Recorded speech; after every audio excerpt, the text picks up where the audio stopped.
ഇന്ന് നമുക്കൊരു മത്തങ്ങ വൻപയർ എരിശ്ശേരി തയ്യാറാക്കാം. വൻപയർ നമ്മൾ തലേന്ന് രാത്രിയിൽ കുതിർക്കാൻ വെച്ചത് 1 കപ്പ് വൻപയർ നമ്മൾ കുതിർന്ന് റെഡി ആയിട്ടുണ്ട്. ഇത് നമുക്കൊരു കുക്കറിലേക്ക് ഇട്ട് കൊടുക്കാം വേവിക്കാനായിട്ട്.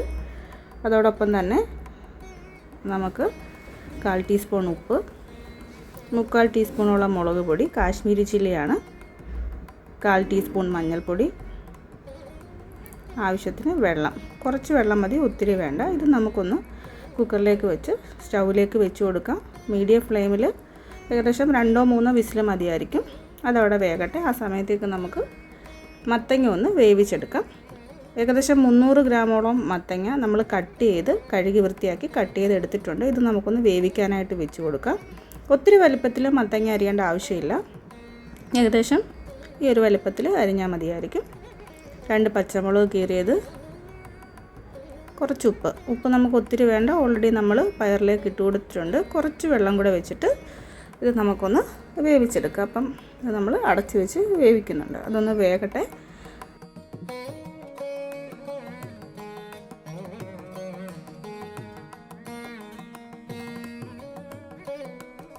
അപ്പോൾ ഇടയ്ക്ക് നമുക്കൊന്ന് തുറന്ന് നോക്കാം. മത്തങ്ങ വെന്തിട്ടുണ്ടോ എന്നൊന്ന് നോക്കണം. ഒന്ന് ഇളക്കി കൊടുത്തിട്ട് നമുക്ക് ഈ മത്തങ്ങ വെന്തിട്ടുണ്ടോ എന്ന് നോക്കാം.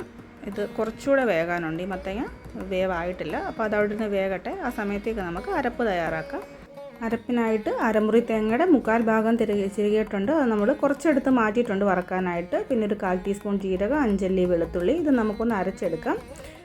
ഇത് നമ്മൾ ഒത്തിരി മഷി പോലെ അരയ്ക്കേണ്ട, ഏകദേശം ഈ ഒരു പരുവം മതിയായിരിക്കും. അരച്ചിട്ട് നമുക്ക് ഇതൊന്ന് മത്തങ്ങയിലേക്കൊന്ന് ചേർത്ത് കൊടുക്കണം. മത്തങ്ങയൊക്കെ നമ്മുടെ നല്ല രീതിയിൽ വെന്തിട്ടുണ്ട്. നമുക്ക് ആ അരപ്പൊന്ന് ചേർത്ത് കൊടുക്കാം. അരപ്പ് ചേർത്ത് നന്നായിട്ട് അതൊന്ന് ഇളക്കി കൊടുക്കാം. വേണമെന്നുണ്ടെങ്കിൽ മത്തങ്ങ കുറച്ചുകൂടെ ഉടഞ്ഞ് കുഴഞ്ഞ പരുവത്തിലാണ് നമുക്ക് വേണമെന്നുണ്ടെങ്കിൽ ഈ സമയത്ത് നമുക്ക് മത്തങ്ങ ഒന്ന് സ്പൂൺ കൊണ്ടൊന്ന് ചെറുതായിട്ട് ഉടച്ചു കൊടുക്കാവുന്നതാണ്. വേകുമ്പോൾ കുറച്ചൊക്കെ മത്തങ്ങ ഉടയും, എന്നാലും കുറച്ചുകൂടെ നമുക്കൊന്ന് നന്നായിട്ട് മിക്സ് ചെയ്ത് കൊടുക്കാം. പിന്നെ പയർ നമുക്ക് വേവായിട്ടുണ്ട്, അതും കൂടെ നമുക്ക് ഇതിലേക്ക് ചേർത്ത് കൊടുക്കാം.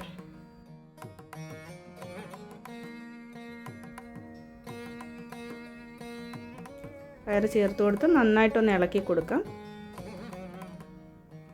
കുറച്ച് മത്തങ്ങ ഞാൻ ഉടച്ചു കൊടുത്തിട്ടുണ്ട്. സ്പൂൺ കൊണ്ട് ആവശ്യമുണ്ടെങ്കിൽ കുറച്ചുകൂടെ ഒന്ന് കുഴഞ്ഞിരിക്കണമെന്നുണ്ടെങ്കിൽ നമുക്കൊന്ന് ഉടച്ചു കൊടുക്കാം. എന്നിട്ട് ഈ സമയത്ത് നമുക്ക് ഉപ്പ് നോക്കാം. ഉപ്പ് ആവശ്യത്തിനുണ്ട്. കുറവാണെങ്കിൽ നമുക്ക് ഈ സമയത്ത് ഉപ്പ് ചേർത്ത് കൊടുക്കാം. എന്നിട്ട് നമുക്കിതൊന്ന് അടച്ചു വെച്ച് കുറച്ചുകൂടി ഒന്ന് വേവിക്കാം.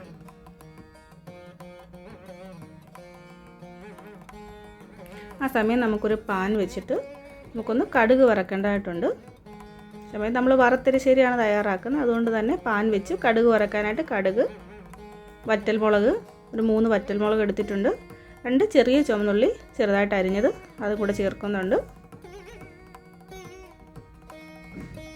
2 തണ്ട് കറിവേപ്പില ഇട്ട് കൊടുക്കുന്നുണ്ട്. അതുകൂടെ തന്നെ നമ്മൾ ആദ്യം മാറ്റി വെച്ച കുറച്ച് ഭാഗം നമ്മൾ ചിരകിയ തേങ്ങ മാറ്റി വെച്ചിരുന്നല്ലോ, അത് നമുക്ക് ഇതിലേക്കൊന്ന് ഇട്ട് കൊടുക്കാം. നമ്മൾ വറുത്തരിശ്ശേരിയാണ് തയ്യാറാക്കുന്നത്. അപ്പോൾ ഇതിട്ട് കൊടുക്കുമ്പോൾ കുറച്ചൊരു ടേസ്റ്റ് നല്ലതായിരിക്കും എരിശ്ശേരിയുടെ. അതിന് വേണ്ടിയിട്ട് നമ്മൾ ആ തേങ്ങ ഒന്ന് നന്നായിട്ടൊന്ന് കടുക് വറക്കുന്നതിൻ്റെ കൂട്ടത്തിൽ തേങ്ങയും കൂടി ഇട്ട് നല്ലതായിട്ടൊരു ബ്രൗൺ കളർ വരുന്ന രീതിയിലൊന്ന് വറുത്തെടുക്കുക. അപ്പോൾ നമുക്കൊരു ഗോൾഡൻ ബ്രൗൺ കളർ ആയിട്ടുണ്ട്. ഒത്തിരി കരിഞ്ഞു പോകാതെ നോക്കണം. നമുക്കിത് ഒന്ന് നമ്മുടെ എരിശ്ശേരിയിലേക്കൊന്ന് ചേർത്ത് കൊടുക്കാം.